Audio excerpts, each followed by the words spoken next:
I'm Steve, I'm Allie. and welcome to Life Unlimited, our channel about our relationship. We are a semi-long distance interabled couple, and on our channel we're going to be discussing everything from our personal experience as an interabled couple, as well as trying to educate the public on common misconceptions that exist about disabled people and their capacity to form healthy romantic relationships with people who may not be in the same situation as they are. We have been dating for almost 3 years. Our 3-year anniversary is in July. Yeah, we met online, and we were talking for a few days before I actually told Allie about me having cerebral palsy, and because of that I need a wheelchair to go about my everyday life and just get around and live a life just like you guys do. Before he told me he was in a wheelchair, he did tell me that in high school he won the superlative for best legs, and I was... It was sexiest legs. Sexiest legs. And I was thoroughly confused until I found out it was because they don't work. I had a sense of humor.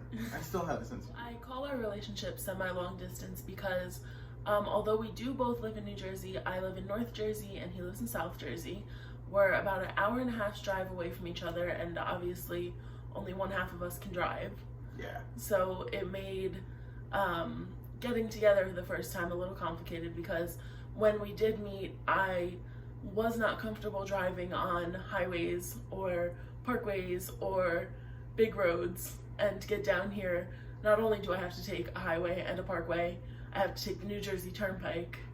And which, if you're from this part of the country, you know it's a nightmare. It's not good. Yeah. So, but you know, I sucked it up because look at him. And I made my way down here, and the rest is history. So, as you guys can probably guess, it was really kind of scary and nerve-wracking to tell Allie about the wheelchair and my disability as a whole. I was worried about how she would react, how our family would react, and you know, if the relationship progressed any further, what kind of challenges that would, you know, pass on to her. Because if she's involved with me, everything that I have to deal with is now also her responsibility in some kind of way as well. I want to point out that my main concern had nothing to do with the wheelchair. It had to do with the fact that he was a Phillies fan, and my family would hate him from the get-go, being a North Jersey Yankee family. But my immediate reaction to the wheelchair was not, surprised, I guess. I don't know a good word for it. I think many people, don't have a lot of experience with physically disabled people. I do work in the medical field, so I'm gaining more experience, but the most experience I had is working the Special Olympics when I was a teenager and helping people throughout the day. So I was just kind of like, oh cool, you're in a wheelchair. Like, it wasn't really that big of a deal. Yeah, I was just like, all right, next. Yeah. And then I eventually came to tell my mom I met this guy, and I'm gonna have to go to his house because he can't come to our house because he's in a wheelchair. And she was just like, same kind of reaction. She was like, okay, you do that. You'll let me know how it goes, and then maybe I'll meet him if it goes well. And it did go well, I think. Yeah, I came over on a Sunday, and then on Monday morning I planned to come back over Friday. Yeah. So I think it worked out pretty well. Yeah, and ever since then, I mean, we haven't been able to see each other every weekend, but we try to. And at the recording of this video, we're going through the COVID-19 pandemic, and unfortunately because of that, we've had to take months off, even from seeing each other, because Allie now takes the train to come see me. So we've been kind of avoiding the public transportation and all that. So COVID has definitely made seeing each other more difficult, but as you can see, we're still kind of doing what we can. Yeah. So going back a little bit, my family did eventually meet Steve. I decided to bring him up north, which was a challenge in itself, and it was one of the first times I kind of had to come to terms with there being challenges with him being in the chair, because my house is not accessible in any way. There's concrete stairs in the front to get in, concrete stairs in the back to get in. There's no accessibility in the house at all. So we thought about it. He looked at pictures of my house for weeks, and we finally decided that it would be okay for him to come over and that he would just have to leave the chair outside and get himself in the house. So we did that, and my family was a little I think your mom was really unnerved. kind of, not unnerved, but like taken aback by me like. So in the house, Steve doesn't use his chair, he just crawls. Yeah. Which I've always done that, even in my house. I mean, we have a ramp up to the back door, so it is technically accessible, but like my bedroom isn't. So I don't use the chair when I'm just hanging out at home or just hanging out at Allie's house. So to see a then 22-year-old man crawling around the house is a little, I would say it's a little jarring. It's, it's not something you see every day. Yeah. And not only was my mom a little taken aback by it, she felt like guilty. She felt like we should all be sitting on the floor with him. Yeah. She felt like we needed to buy him knee pads, or we needed to carpet. Our house is hardwood. She felt like we needed to put carpet down so his knees would be okay. It was a whole thing, and it just like, I think that was her first time really understanding everything, because I had been coming to Steve's house for months at that point. He's been crawling circles around me for months, so I was used to it, and they just weren't. But it's become so normal and such a normal part of our lives now that they don't even blink.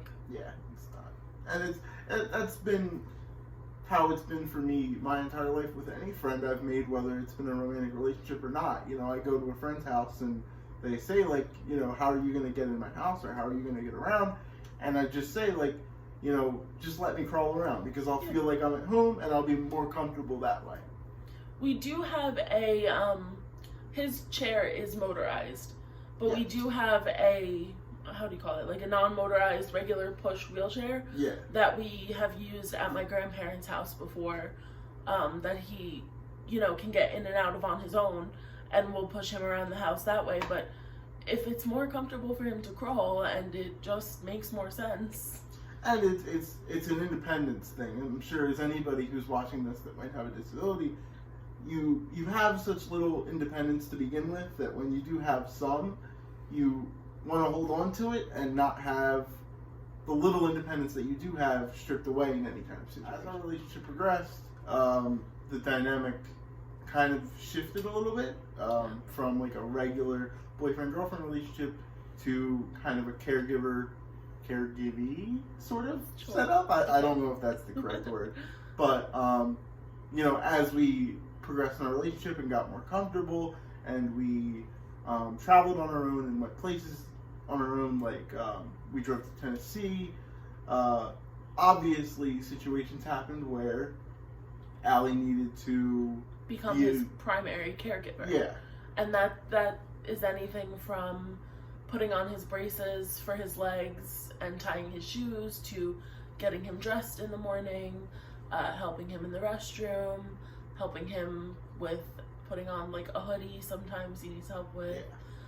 Just little things that really don't seem to me like a big deal, but it meant a lot to him. Yeah, to me it was especially scary is the correct word. And some of that not so much, but like the toileting was a huge deal for me, because I've had girlfriends before, but none of them have ever done any of that for me. So that was a definitely scary experience, and it was something that obviously we had to do, because no surprise, I plan to marry her someday, so she's gonna have to get used to that. But yeah, obviously we're not going to go into super detail, but we are going to make videos on everything we've touched today and more.